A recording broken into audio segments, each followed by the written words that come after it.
Episode 17 comes at you with the most common home selling mistakes and how to spot a bad real estate agent.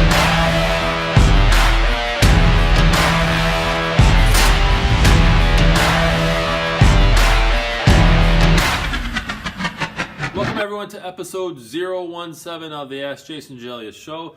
I'm your host, Jason Gelios, Michigan Realtor. I want to thank you guys for tuning in. And for those of you who are new to this show, I really appreciate you guys tuning in, whether you heard this from a friend, family member, whoever. This is a weekly show that I post. I usually start off by posting it on my website. It's allabouttherealestate.com, and I then put it on YouTube every Thursday, typically in the afternoon. So I welcome you guys to subscribe, to follow, to like the show. A couple questions, so let's go ahead and get right into it.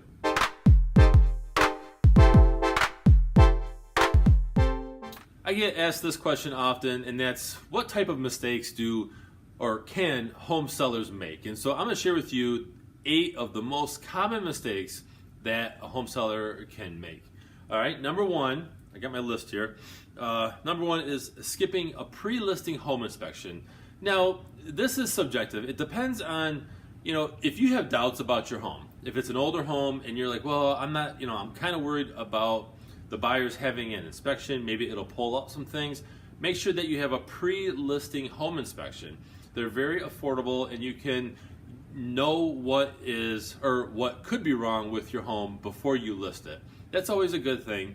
If you have a newer home, let's say it was built, 2001 or 5 or whatever the case is, it still wouldn't hurt.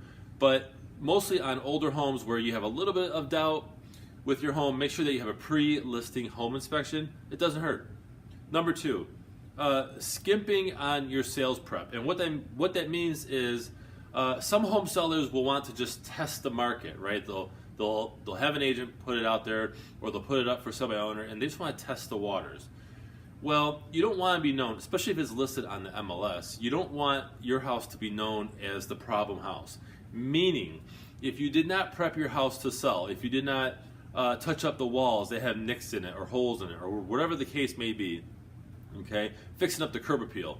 If you don't do the sales prep and you just put it on, you may develop a bad reputation with other agents as the problem house because it's sitting on the market. So, number 3, choosing the wrong realtor. Sometimes people will pick a friend or a relative, and maybe they haven't been doing it long or whatnot, but choose a realtor that you feel comfortable with, that is experienced, and that will provide you with the communication that you deserve. And there's a lot of things that you can ask. I'll actually cover that in an upcoming episode, but for the most part, just don't choose a realtor just because your Uncle Sam referred them. Okay, make sure that you feel comfortable with them. And there's nothing wrong with going with a friend or relative as long as you feel that they're competent enough to help you sell your home. Number 4, neglecting to ramp up your curb appeal. Curb appeal is everything. When someone drives by, I've had buyers where they're like, you know what, we don't even want to go inside because the outside was so terrible, wood rot, and horrible landscaping and all this. It was just a nightmare. So make sure that your curb appeal is good. And if it's in the winter time, make sure that everything's shoveled and salted, and make sure that the buyers can actually get in, because quite honestly, I've been showing houses and I've seen homes that had a foot of snow and it was just a huge turnoff. So just make sure that everything is fine there. Curb appeal. Okay, number 5, withholding information from buyers. Now, here's the thing, okay, whether it's a small leak under the bathroom sink or a crack in the basement foundation, okay, you want to make sure that you disclose that. 1, it's a legal obligation, and 2, you don't want a surprise. So, if a sub pump failed and you got it fixed right away and it was all clean water that backed up, no sewage water, okay, just disclose that in the seller's disclosure. Hey, we had this problem happen, and you know what? We're all good. So disclose what you know about the house. Don't hide it. This is a big one. Number 6, overpricing your home. I see this so much. we're in a hot market right now, and if your house is sitting for a long time, chances are it's overpriced. You, the home seller, should know that you want, while it's okay to test out the market with your price, you have to be willing after a week or two to adjust your price, because if you're just holding out, then that's not going to help you. And then more days go by, and the more days or weeks that your house is on the market, that lower the price is going to be, because the market's going to recognize that and say, oh, they must be desperate to sell. Okay, because it's been on the market, or there must be something wrong with the house. So never overprice your home. Number 7, being unprepared for your next step. This is huge. Okay, if you have 30 days out or 30 days occupancy on your home, meaning 30 days you have to move out and surrender your keys to your buyer after you close, make sure that happens. You don't want to be stuck. Sometimes if you don't move out in time, you could be stuck paying double payment. Okay, whatever your negotiation was, it's usually principal, interest, taxes, and insurance payment times 1.5. It can be double if you take longer, and you could back up everyone else. So your buyer is trying to get into your home, your buyer's buyer is trying to get into their home, and it can stall that. So you want to make sure that you have a plan. If you're moving and your house is for sale, okay, you want to make sure that you have a plan to get out on time. Number 8, last but surely not least, letting your pets and kids spoil a sale. I've seen this. If you're selling your house, you have to detach yourself. If you're the seller, don't hang out in the house when it's being shown, when a buyer's coming in. If you have dogs, get them out of the house. It's a huge turnoff. Even though most people love animals, they love dogs, they love cats, but they can be a nuisance, they can be in the way. I've shown houses to my buyers where pets were there and they were barking the whole time, and you really can't focus on, hey, is this house for me, right? So you want to make sure that your pets are out, and your kids, and yourself. Never hang out when a buyer is viewing your home. It's awkward, it's weird. Buyers like to talk about things like, oh, I can see myself in this kitchen, or oh, I don't like this, or I like this, but maybe we can fit. Okay, if you're a home seller, don't let those things spoil your sale. So that's 8 things, 8 mistakes that home sellers can make.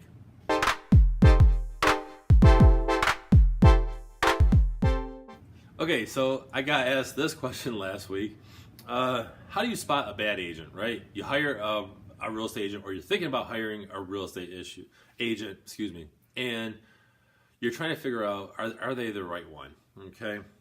Let me share with you that some agents will say, oh, I have, 10 years experience, 20 years experience. Yeah, but you can do something 10 years and do it bad, okay? I'm not saying that they're all bad, but you want to make sure that you're looking at more than just how long they've been doing it, because that doesn't mean that they're great at it. They just hung in there. So 5 signs that you have a bad agent. Number 1, communication issues. This is probably the biggest one. Your agent doesn't get back to you, within a certain amount of time.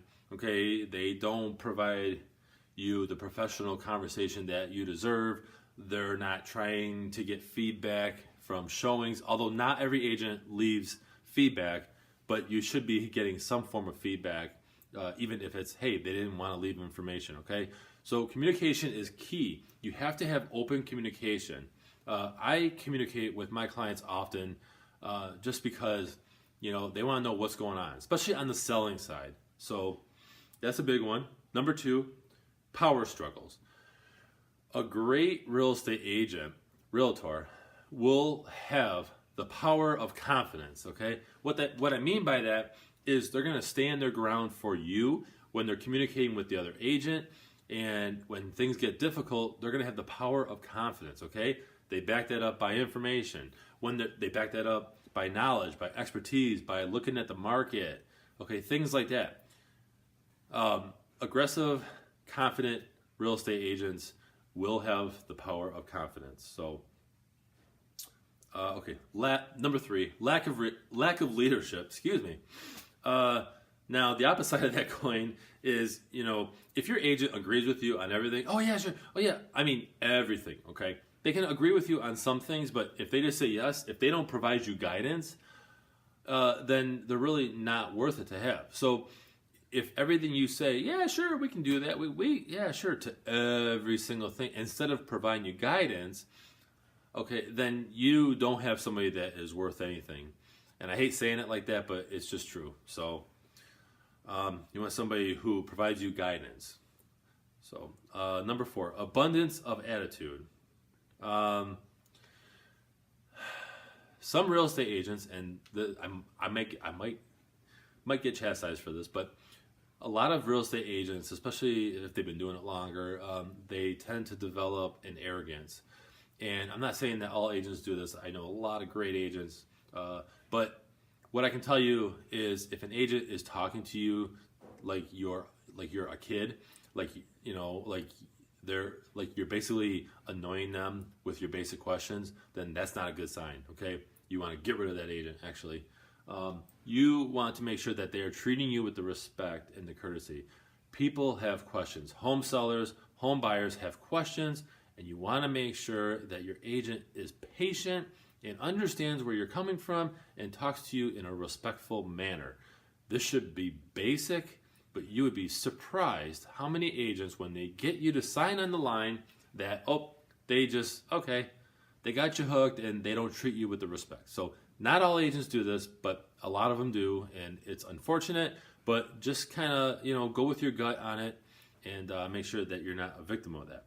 Number 5, you're not getting anywhere, okay? In other words, you've been working with your agent for months and nothing's really happening. They're not, if you suggest an open house, they're not doing it. If you're asking questions about, should you adjust the price or whatnot, quite honestly, a great agent will recommend that to you. So if they're just kind of hanging out and hoping that someone comes by and, puts an offer in, then they're really not doing due diligence. So we got some more here. Actually, no, that was just the 5. That was the top 5. So those are the most common. Okay, that wraps up the Ask Jason Gelios Show, episode 017. That was a power-packed episode, a little bit longer than normal, but a lot of great information that I put in there. So I hope you guys find value in this. I love to see comments. I love to see shares, feedback. You can email me if you have a direct question. You can comment below if you have questions, or again, feedback is huge. So I really appreciate you guys watching. This is uploaded weekly on my website. It's allabouttherealestate.com, as well as on YouTube and on Facebook. So once again, Jason Gelios, Michigan Realtor, and thank you for watching. Hey, have you guys hit the subscribe button yet? If not, please do so, because I don't want you guys to miss out on valuable information. So, and while you're at it, you can visit my website. It's allabouttherealestate.com. Thanks for watching.